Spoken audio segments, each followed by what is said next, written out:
All right, guys, this is like take number a million. It keeps shutting off, and I don't know why. So I'm gonna try to make this video a little more quick, but more than I can. I don't want to rush and get ahead of myself or anything like that. Long story short, though, guys, I opened the box today. We are at day 9. It is insane. We are already at 9, but it is a Jim Beam straight. So I didn't want to sit in there and just talk about it again for the 3rd time. So what I did, we come out to the barn, and I'm going to show you guys and talk. Well, I'll show you in a minute. I'm going to talk about my Mustang that I am building it now. I'm restoring it. Is a 1966 Mustang. Is a coupe car, straight 6, 200 cubic inch, 3-speed car. So the cat's attacking me right now. We put this car probably for the last 8 years of its life has sat in the yard with nothing on it at all. It was just sitting on some blocks and just chilling there. We spent a weekend, probably about 2 days, and we dropped the engine in, we dropped the trans in, drive shaft, rear suspension, front suspension, steering box, steering column, and half the wiring harnesses all got in already. We gotta put the pedals in. Once we get the pedals in, we'll be able to break the engine in. The reason why we have to break the engine in is because I done new lifters and a new cam. You have to break the cam in anytime you put a new one in. I do not personally know how to do that. I'm still learning. My best friend, he is going to be doing that part of the break-in. He's gonna break in the cam for me, and I'm gonna start still learning my own stuff here. So I don't have the front clip on it yet, or the front fenders, so it's a little bare on the front. The interior is still needing to be redone. The floor pans have to be pulled out, cut out, and then we're going to weld them back in, or I got new ones to go back in. We have a paint guy that's going to eventually paint it when I get the money. He's going to get, we're going to do an emerald green. Until then, I'm going to primer it, probably black, until I get the money up to do so. And it's just going to be riding around, cool little cruising car that's as low as it can get. It's going to be on air shocks, that way it adjusts me an inch or two depending on where I'm at, where I'm going, and if I need to go up, down compared to scraping, or so I don't damage any of the body parts. That's just a quick rundown on the car. Like I said, it's just a 66. It's a coupe car. It's primer gray right now-ish. It's in the process of being put together. I know several people's asked about it. The blue car, I didn't want to do a video on yet because it is very dirty, and it needs to be cleaned up before I do a video on it. But I'll pick up the camera here. We're going to try to flip it around. The last few times I've flipped it, it shuts itself off. So I'm going to try to do the best way I can. That way you can see the video at least a little bit. But let's see what we can do here. It's colder out here than it is inside. Great. Alright, so with this video, here is the car. There's the engine bay. Try to keep my face in here so it keeps recording. Like I said, straight 6, 200 cubic inch. We redone just about everything in it. Lifters and cam. We done new gaskets, new plugs, all that fun stuff. Been working on it. Here's the side shot of the car. I can't really get to the other side because there's a wall. But there she is in all her glory. Yeah. There she is. Like I said, there's no front clips on it. No fenders, no nothing like that. The springs we cut.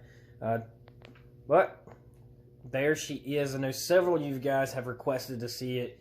I know you really want to see the Fox, but I can't post the Fox out right now.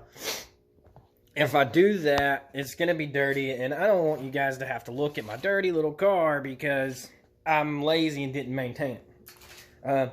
I've been working on getting my strength back in my leg. I broke my leg back in July in 3 places. I broke my fibula, I broke my ankle, and I crushed my toes.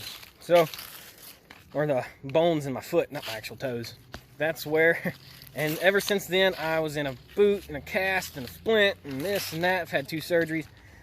But I'm good to go now, and hopefully be back to working on my car soon. That's really all I got for you guys today. We're going to continue to talk for a minute and drink this. Our body guy, he does phenomenal body work. He's going to end up probably painting my car when I need it painted. He's done one of my buddy's cars, and it looks amazing. It's a red car. I'm not going to show it until I talk to him, and he's okay with me showing it, make sure that he's all right with that. And I'm sure he will be, but it's okay. We have a bunch of different cars that we work on here. There's so many different cars. And it's pretty much all we do is car stuff. I have 2 trucks also. I don't post them a lot. Mostly is because I'm working on the 66 and the 89. I got a 48 F1 and a 53 Chevy Stepside. It's the only Chevy in the yard that we have. Everything else is Ford or Dodge. We got, unless he's here in his work van, and we got the work van. But for the most part, we are all Ford. The Ford is probably what we do most on anything that we work on. My buddy, he's pretty good at working on cars. We can do just about anything. Well, he can. I'm just learning still. Yeah, I don't really know much more. The 66 is coming along great, really. It's a dream car of mine.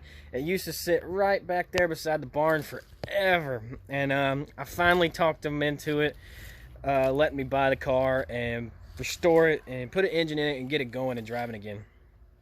Which was, it's going to be awesome. Coming up on that blue car is over on the garage, on the carport. That is my baby. That's my favorite car. It's probably going to move over to my second favorite car once I get the 66 running. But hey, it's going to be a work in progress for the 66, and it's going to be a long time, probably another, hopefully by the end of, say, next year, it'll be running and driving around the area at least. The brake system that I got to do is probably close to $800 just to get it all purchased, not counting putting it in.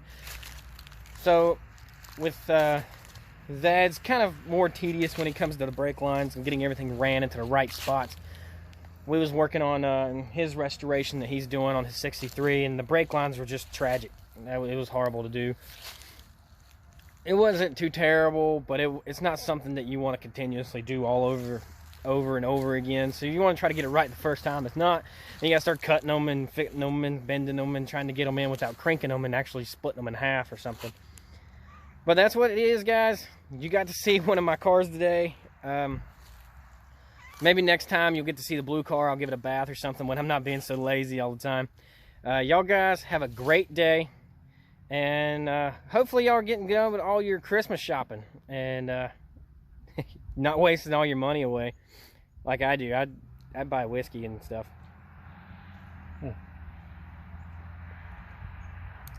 That's good. Well, guys, have a great evening. I buy it so you don't have to. Remember, you come watch Justin, you get cars, you get whiskey, you might even get some guns eventually. We're from the dirty South down here. I love you guys. Have an awesome day. See you tomorrow.